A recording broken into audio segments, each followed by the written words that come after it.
다 함께 기도하시겠습니다.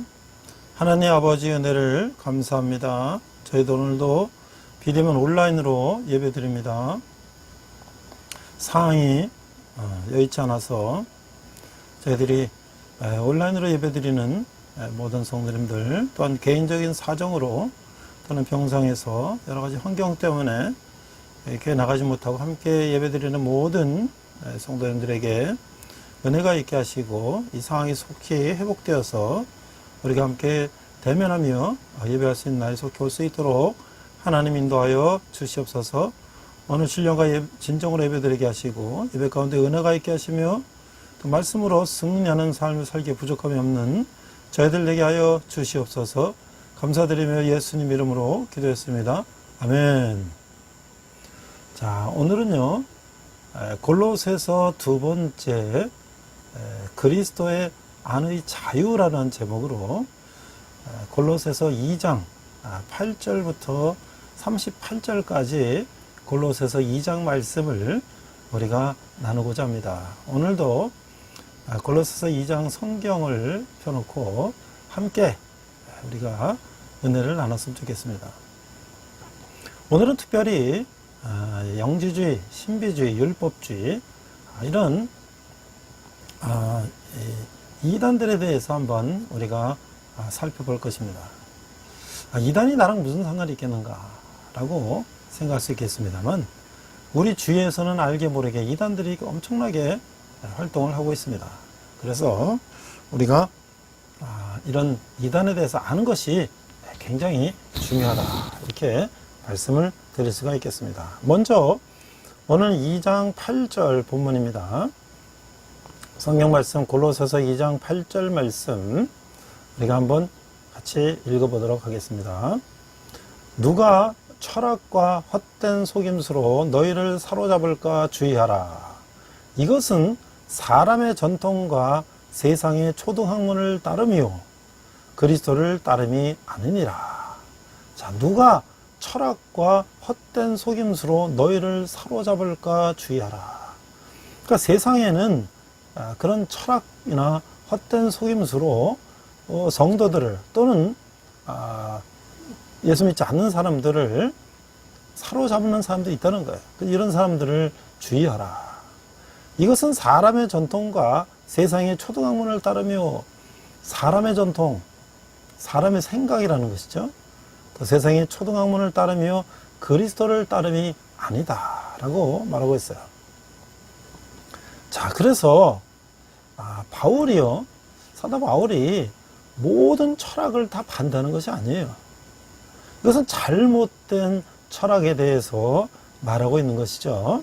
특히 이 골로새 지방에 있는 거짓 철학은 내용이 없고 속이는 것으로서 그리스도를 따름이 아니라 사람의 전통과 세상의 초등학문을 따른다는 거예요.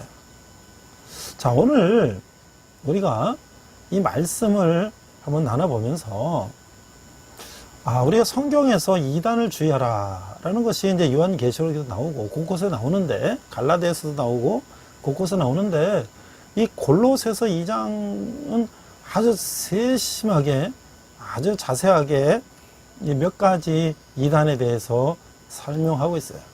그래서 우리가 정상적인 수준에서 이 성경을 천천히 읽어보면 무슨 수인지 전혀 우리가 모를 거는 아니에요.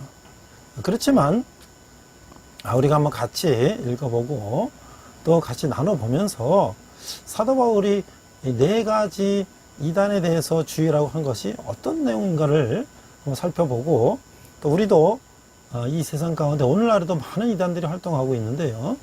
우리가 어떻게 조심해야 될 것인가, 이단을 어떻게 우리가 구별해야 될 것인가를 나눠보는 그런 시간이 됐으면 좋겠습니다. 자, 참된 기독교 철학은 모든 생각을 그리스도에게 순종하게 만든다는 거예요. 그러나 이 철학이라는 것은 이 세상 생각과 또 헛된 우상을 사랑하는 것이라 해요. 그래서 그런 사람은 항상 배우나 마침내 진리의 지식에 이룰 수 없는 사람이라고 디모데후서 3장 7절에서 말씀하고 계세요. 그래서 이런 건 뭐냐면 세상의 초등학문에 기초한 것이다.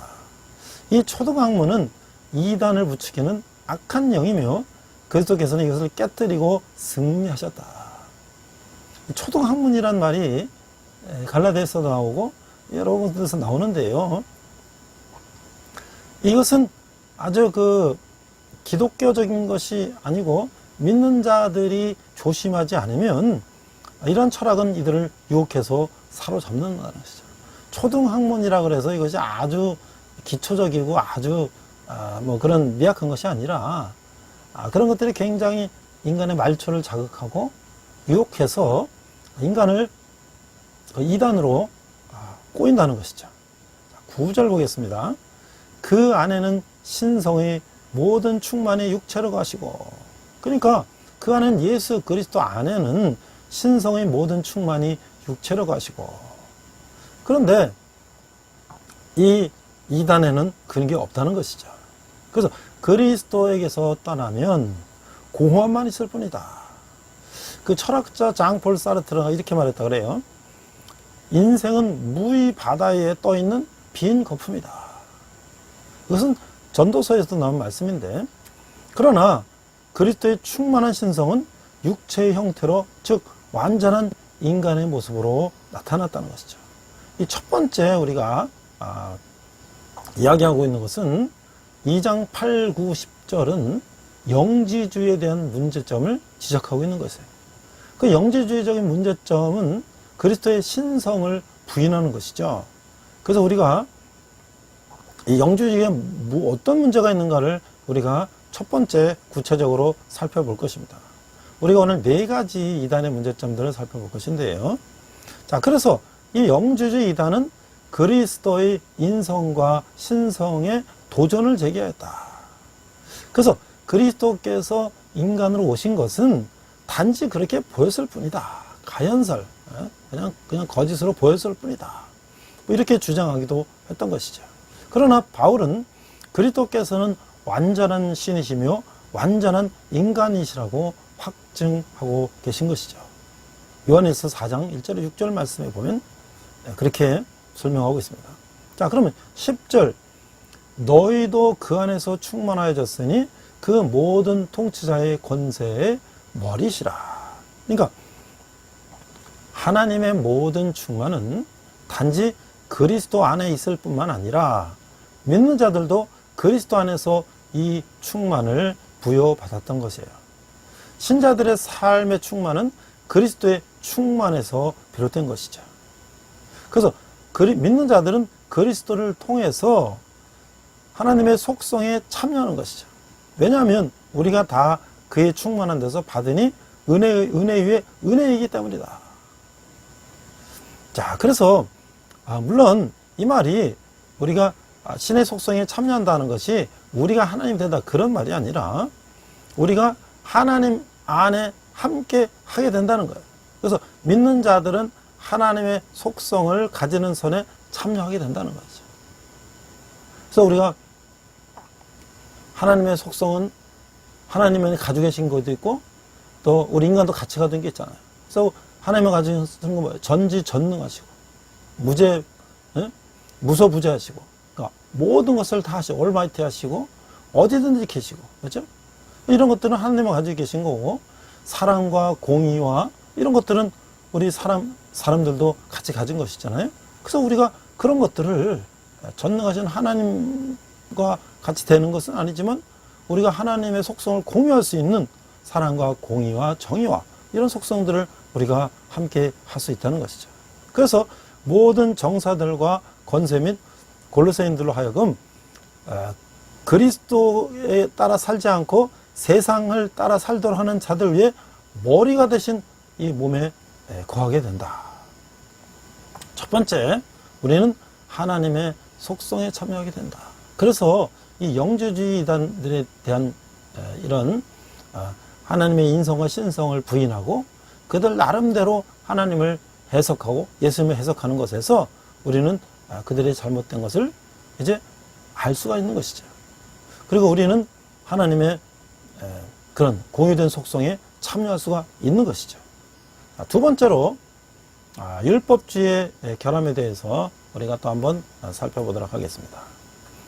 자, 우리가 율법주의에 대한 결함은 갈라디아서, 로마서에서 계속 얘기를 했기 때문에 우리가 또 다시 반복해서 하지만 이것이 굉장히 중요한 것이죠. 왜냐하면 오늘날의 많은 이단들이 이 성경 외에 여러 가지 행위를 갖다가 거기다가 추가해서 많은 성도들을 현혹하기 때문이죠. 자, 2장 11절, 12절을 보겠습니다. 자, 우리가 한번 천천히 읽어보면 이 말의 뜻이 전혀 우리가 이해 못하는 것은 아니에요. 자, 또 그 안에서 너희가 손으로 하지 아니한 할례를 받았으니 곧 육의 몸을 벗은 것이요 그리스도의 할례니라. 그러니까 손으로 하지 아니한 할례. 이게 영적 할례라는 거야. 그죠? 그리스도의 할례. 그러니까 손으로 유대인들의 표식을 하는 그 할례를 주장하는 이 율법주의들에게 이렇게 얘기하는 것이죠. 그 손으로 하는 그런 율법적인 할례가 아니라 우리는 영적인 할례를 받았다. 12절 너희가 세례로 그리스도와 함께 장사되고 또 죽은 자들 가운데서 그를 일으키신 하나님의 역사를 믿음으로 말미암아 그 안에서 함께 일으키심을 받았느니라. 그렇죠? 그래서 이제 율법주의에 대해서 우리는 뭐예요? 우리의 할례는 뭡니까? 우리는 옛사람을 십자가에 못 박은 것, 그래서 옛사람을 벗어버린 것, 이것이 바로 영적인 할례라는 것이죠. 그래서 이 죄된 본성, 이것은 그리스도의 죽으심과 부활로 말미암아 죄가 된 것이죠. 아담 안에 있던 죄악된 타락한 사람은 그리스도 안에서 모든 것이 다 깨어지고 그리스도 안에서 새로운 피조물이 됐다는 것이에요. 이건 고린도서 5장 17절에서도 사도 바울은 강조하고 있는 것이죠. 그래서 또한 믿는 자들은 새로운 머리를 가지게 됨으로써 그들의 삶을 지배할 새로운 권위, 곧 모세율법이 아닌 그리스도의 생명을 소유하게 된 것이다. 그래서 우리가 이제 세례라고 하는 것을 우리는 이제 장로교에서는 이게 물을 갖다 머리에 이렇게 씻을 새 예시계자 이렇게 하기 때문에 그런 어떤 감동이 좀 덜할 수도 있어요. 물론 우리의 과거에 죄악된 것을 다 씻고 새롭게 거듭게 태어난다는 것은 굉장히 중요한 의식이죠. 그런데 이 침례라고 하는 거, 우리가 직접 물속에 들어가서 이제 우리의 모든 죄를 다 씻고 다시 새롭게 물에 올라간다는 것을 이런 침례 의식을 보면 좀 더 이제 리얼하게 우리가 과거의 모든 것이 다 장사되고 이제 새롭게 우리가 태어난다는 것을 보여주는 그런 의미를 더 우리에게 아주 명확하게 보여주는 것이죠. 제가 이스라엘에 2년 전이죠. 벌써 코로나 생기기 전에 갔다 왔으니까 가서 요단강가에 갔을 때 거기에 이제 많은 이제 관광객들이 성지 순례객들이 와서 각 교회마다 각 그 종교마다 뭐 천주교든지 뭐 기타 여러 이제 교단마다 그 목사님들 뭐 신부님들이 이렇게 세례식을 해요. 그러면서 거기 이제 매점에서 세례 하얀 옷을 가운을 팝니다. 그래서 그걸 입고 요단강에 들어가서 직접 요단강 물에 들어가서 예수님 세례 받으셨던 것처럼 이렇게 하는 걸 보고서 야 정말 요단강에서 세례 침례 받는 것이 참 이것도 의미가 있다. 아주 뭐 리얼한 성경에 나오는 그 장소에서 우리가 세례 받았다는 거. 자, 근데 거기서 이제 침례 의식을 하죠. 이렇게. 그래서 우리는 새로운 삶을 살게 되었다. 자, 13장 14절에 보니까 또 범죄와 육체의 무할례로 죽었던 너희를 하나님이 그와 함께 살리시고 우리의 모든 죄를 사하시고 14절 우리를 거스르고 불리하게 하는 법조문으로 쓴 증서를 지우시고 제하여 버리사 십자가에 못 박으시고. 자, 이건 뭐냐면요, 우리가 하나님을 알지 못했다는 것은 우리의 영혼이 죽었다는 거예요. 그래서 우리는 하나님으로도 분리되었다는 거예요. 그런데 어떻게 해요? 이제 예수님께서 우리를 살리셨어요. 그래서 우리는 이제 새로운 생명을 얻은 것이죠. 그러니까 이제 그러고 말미암아 우리를 거스르고 불리하게 하는 모든 법조문들은 쓴 증서를 다 이제 지우시고 다 삭제해 버리셨다는 거예요. 그래서 우리는 완전히 그런 것 율법으로부터 자유롭게 되었다. 그런데 계속 그것을 이제 강조하고 주장하고 또 우리에게 그것을 요구하는 것은 이것은 율법주의자들의 잘못된 것이라는 거죠. 그래서 예수님께서 그의 죽으심을 통해서 우리가 가졌던 모든 죄, 부채를 다 제거하셨다는 거예요. 그래서 그걸 다 십자가에 못 박으셨다는 거예요. 그리고 얼마나 이 감사하고 놀라운 일입니까? 그럼에도 불구하고 우리가 이단들이 자꾸 어떤 행위를 강조하고 그들의 어떤 이단의 어떤 행동들을 강조해가지고 우리가 이미 우리의 모든 죄가 예수님께서 십자가에 못 박고 다 죄를 사해 주셨는데 불구하고 거기에 넘어간다는 것은 우리가 이런 기본적인 이 진리를 모르기 때문에 그런 이단 사설에 넘어간다고 볼 수가 있죠. 자, 15절, 16절, 17절. 그래서 통치자들과 권세들을 무력화하여 드러내어 구구영거리로 삼으시고 십자가로 그들을 이기셨다. 16절. 그러므로 먹고 마시는 것과 절기나 초하루나 안식일을 이유로 누구든지 너희를 비판하지 못하게 하라. 17절. 이것은 장래일의 그림자니 몸은 그리스도의 것이다. 자, 이게 중요한 거예요. 그래서 이제 예수님이 우리를 자유케 하셨으므로 우리는 뭐예요? 먹고 마시는 거나 절기나 초하루나 안식 이런 것들에서부터 우리는 악한 세력으로부터 우리는 비판받지 못하게 된다는 거예요. 제가 이제 언젠가 뭐 홍대 거리에 한번 가봤는데요. 좀 전이에요. 근데 그 길길마다 따로 무슨 뭐 이런 점치는 게 굉장히 많아요. 젊은이들이 그냥 연인들이 친구들이 재미로 본다고 그러지만 우리의 운명을 그 점쟁이가 우리의 운명을 봐줄 수 있다고 뭐 재미로 한다 그러는데 그런 것들에 자꾸 우리가 이제 현혹이 되면 우리 하나님께서 우리를 주관하시고 우리를 인도하시는 거에서 인간적인 것들에 우리가 자꾸 현혹될 수가 있다는 것이죠. 그것은 해서는 안 되는 것이에요. 그래서 우리는 절기나 초하루나 안식일 같은 이런 거로부터 또 우리가 자유롭게 되는 거예요. 자, 지금 안식일에 대한 문제가 우리가 예수님께서 천지 창조하시고 7일째 쉬신 것을 우리가 안식이라고 했잖아요. 구약시대. 그런데 신약시대에 와서 우리가 금요일 예수님 돌아가시고 장사한 지 3일째. 그러니까 그때 히브리는 당일도 하루를 쳐요. 그래서 금, 토, 일. 그래서 주일 아침 부활하신 거를 우리가 기념하면서 주일날 예배를 하는 거예요. 근데 지금도 구약의 안식일 날 예배를 해야 된다 하는 또 그런 데도 있지 않습니까? 자, 그래서 우리가 여러 가지 이런 잘못된 것을 바로잡는 몇 가지를 우리가 다시 한번 정리해 보면 첫 번째, 안식일에 관한 계명이야말로 신약 속에서 되풀이지 않는 유일한 계명이라는 것이죠. 두 번째, 그리스도의 부활과 주일에 나타나신 거예요. 그래서 주일날 우리가 예배를 드리는 거예요. 그 다음에 성경 어느 곳에서도 그런 절기나 뭐 이런 계명 이런 것들에 대해서 이제 주장하고 있지 않아요. 그 다음에 네 번째는 골로새서는 안식일 계명을 준수를 주장한 자들을 분명히 잘못됐다고 얘기를 하고 있어요.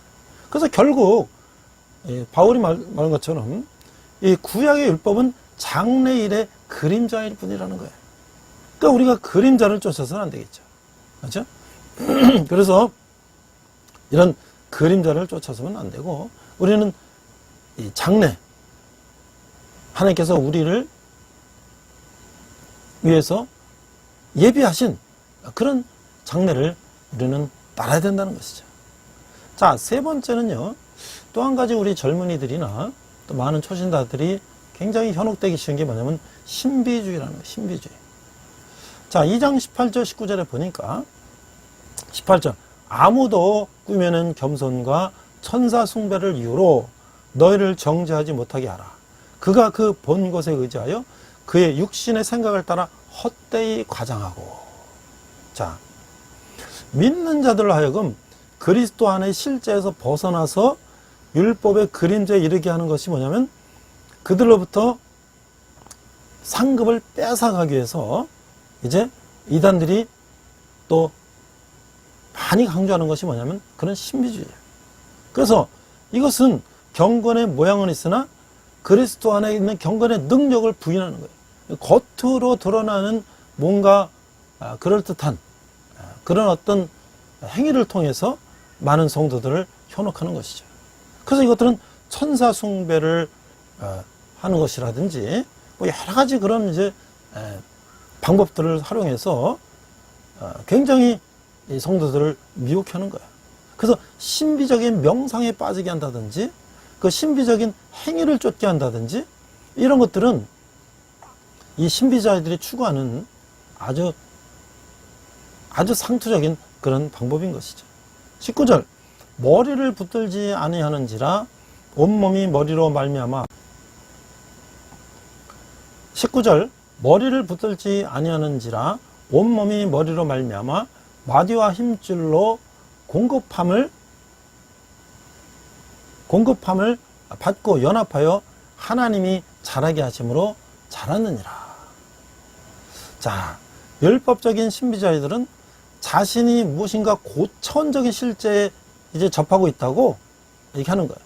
그래서 뭔가 우리가 그리스도의 몸에 붙어 있는 우리 생명력을 끊고 그들이 추구하는 그런 것들에 우리를 이제 잘못 인도하는 것이죠.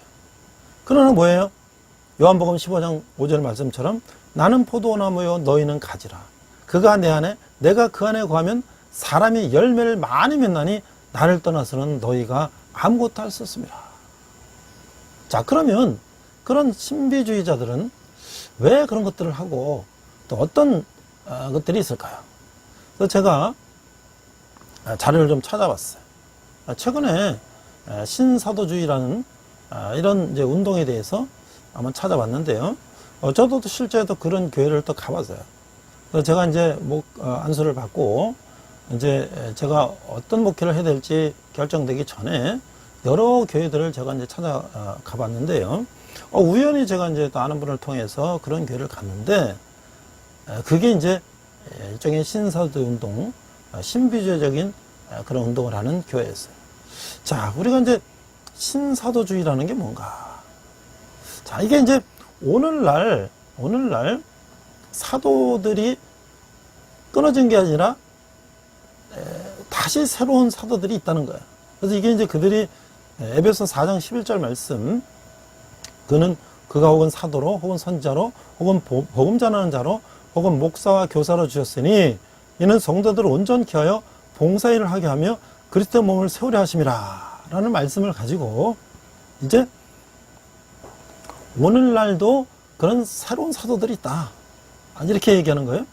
자, 그런데 이거에 대해서 기독교 작가인 포레스트 윌더라는 사람은 신사도적 개혁에 대해서 오순절주의의 열광적 예배 및 초자연적인 일, the supernatural, 이게 초자연적인 일에 대해서 너무 강조를 하고 거기에다가 아드레날린 주사를 이제 쏴줬다는 거예요. 그래서 이 신사도적 개혁과 연관된 사람들의 신앙은 기괴함으로 나간다. 이는 성서 문자재를 극단으로 끌는 것이다. 성경에 나오는 문자를 오늘날 그대로 그걸 극단으로 이제 해석하고 하는 것이라는 거예요. 자, 그래서 한번 그러면 이런 운동들은 어떻게 시작됐나? 이게 20세기 후반에 미국의 은사주의 교회로 거슬러 올라가는데 여기 대표적인 사람이 미국의 교회 성장학자인 피터 와그너라는 사람이 아주 이것을 스스로가 지도자라고 얘기를 하고 있다는 거예요. 자, 그래서 그러면 이게 뭐가 문제인가? 이 신사도 운동은 개신교의 기본적 전통인 역사적 성경 해석과 초대교회 사도 전통, 초기 공교회 시기의 신조들을 수용하지 않는다는 거예요. 그래서 이들은 우리 전통적인 기독교의 범주를 벗어나서 그들 나름대로의 이제 방식을 통해서 이제 예배를 행위를 하는 것이죠. 그래서 샌디 제이콥스나 루 잉글 같은 지도자들도 많은 이제 이런 비판을 받았는데 그들이 나름대로 예언하는 것들이 너무 지나친 그런 예언들을 통해서 사회에 굉장히 무리를 일으키는 그런 일들을 하고 있다는 것이죠. 자, 그래서 우리가 잘 알고 있는 미국의 아이합이라든지 기도의 집이라든지 또는 뭐 지방교회 또는 가정교회 이런 등등에서도 이런 것들을 많이 행위한다고 이제 이런 것들을 지적하고 있어요. 자, 그러면 이 사람들이 어떤 특성을 가지고 있는가? 주로 이 신사도 운동을 하는 이 교회들은 주로 청년들을 타겟으로 삼기 때문에 청년들이 특히 많이 몰린다는 거예요.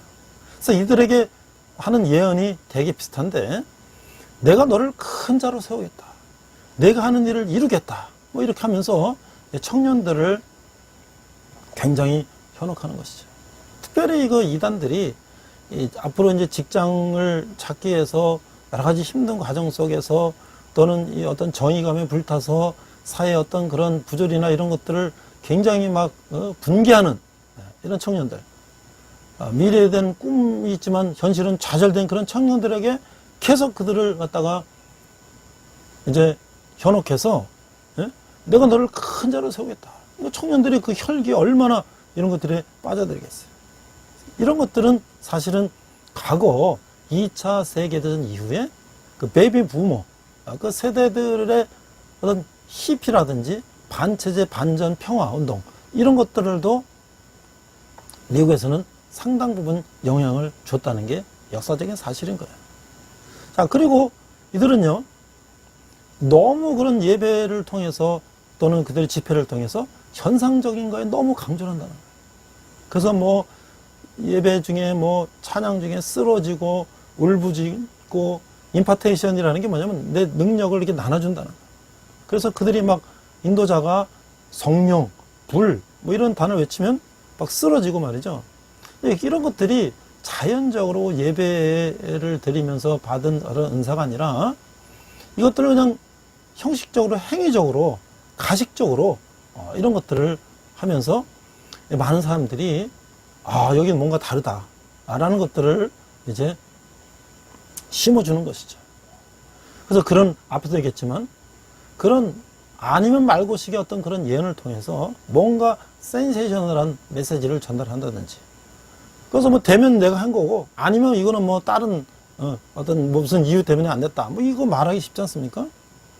그 다음에 그들이 또한 특별한 주장하는 것은 이 헌금에 대한 것을 지나치게 강조함으로써 그런 또 문제, 그 다음에 어떤 신학이나 어떤 이런 기본적인 어떤 그런 어떤 수단과 방법을 가리지 않고 교회 성장을 주장하는 것들도 상당히 문제가 있다고 하는 것이.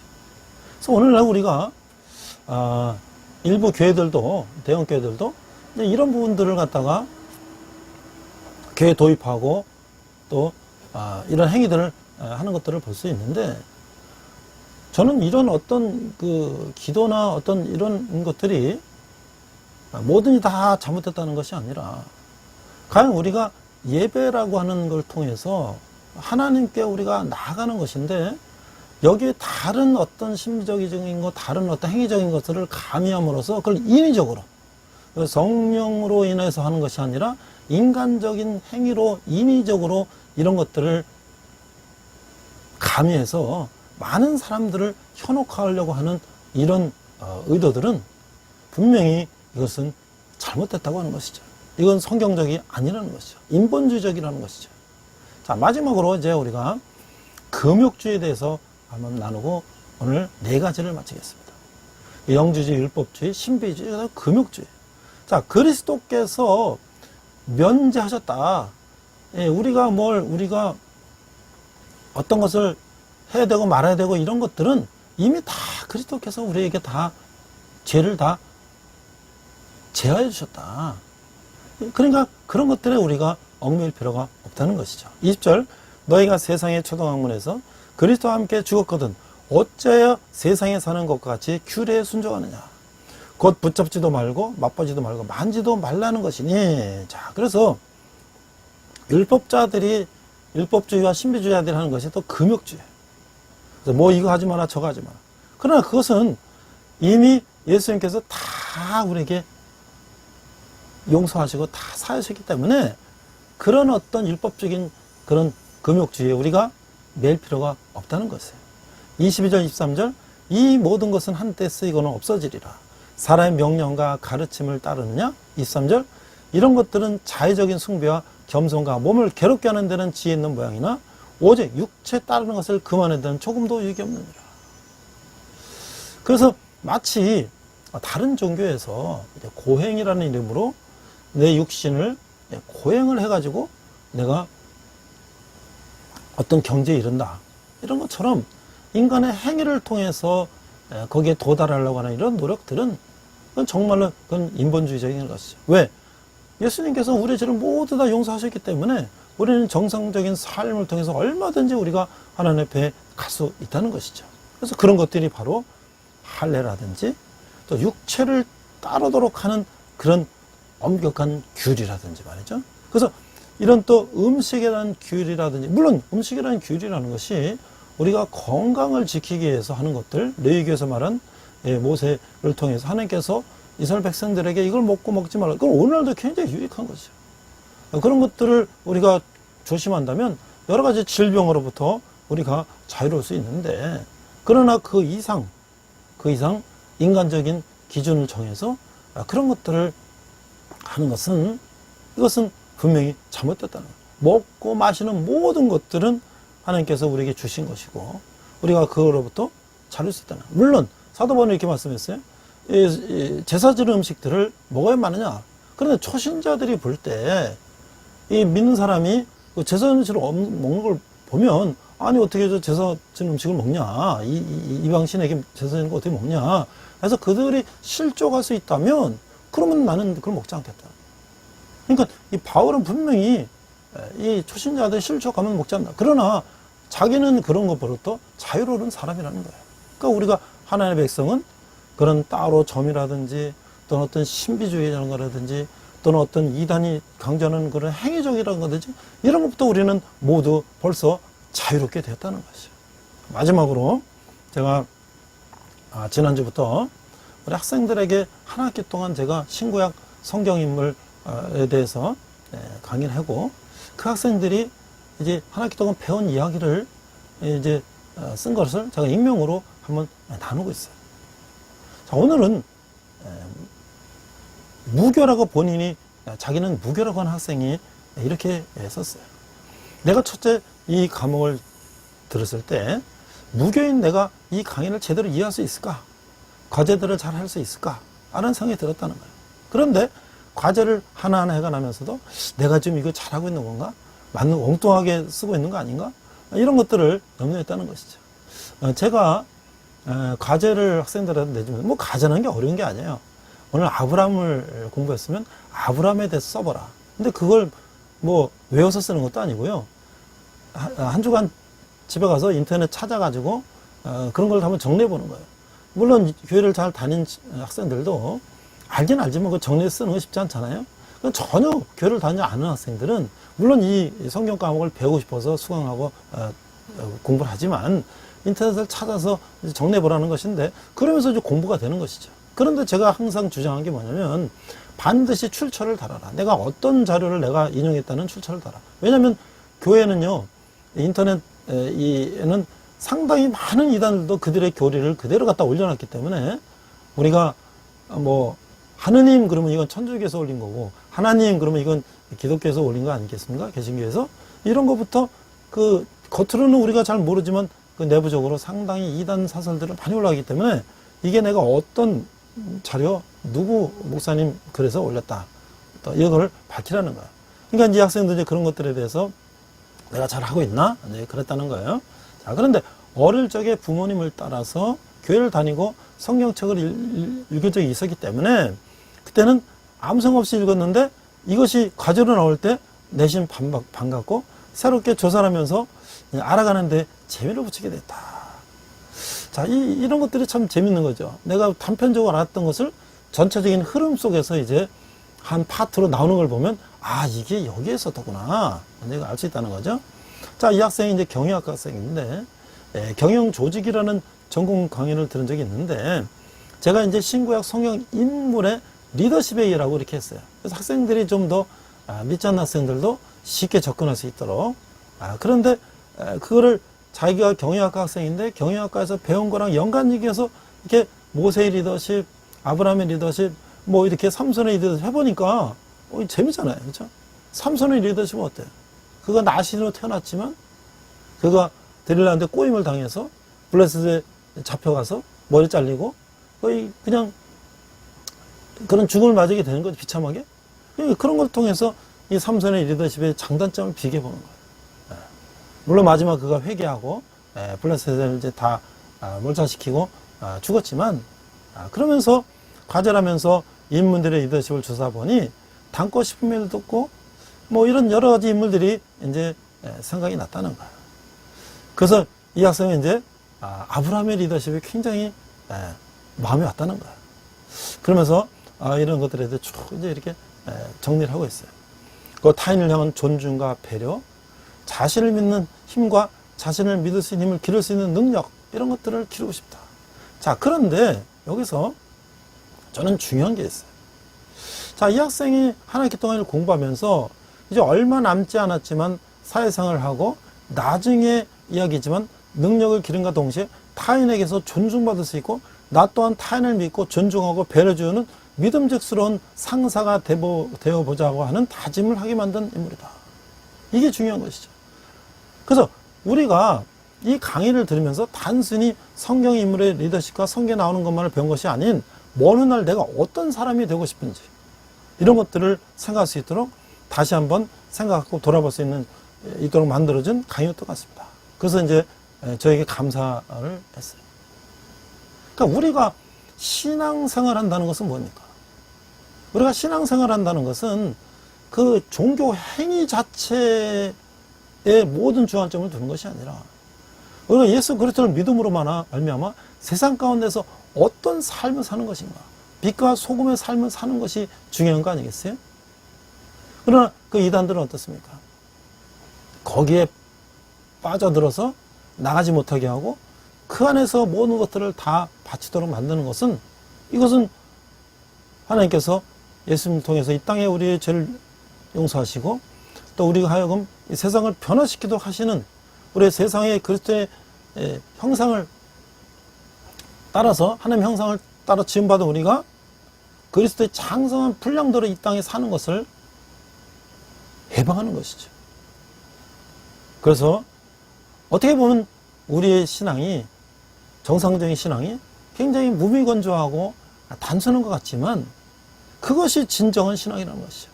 우리가 항상 양명, 조미료 막 이런 것들이 가미된 향신료가 가미된 거 맨날 그딴 거만 먹으면 어떻게 됩니까? 바깥에서 이제 파는 음식들은 어때요? 그 맛을 내기 위해서 상당히 많은 어떤 그런 향신료 그렇잖아요? 근데 우리가 매일 그런 거 먹으면 어떻게 돼요? 우리 몸이 병이 나죠. 그러나 우리가 가정에서 어머니가 해주는 밥은 어때요? 항상 심심하고 몸이 건조하지만 우리가 1년, 10년 먹어도 우리가 건강한 것이죠. 우리 신앙이라는 것이 쇼킹하고 뭔가 신비스럽고 이런 것만 추구하다 보면 우리의 본질에서 벗어나 우리의 몸과 마음이 피폐해지고 잘못하면 이단의 꼬임에 대해서 그들의 포로가 될 수 있다는 거.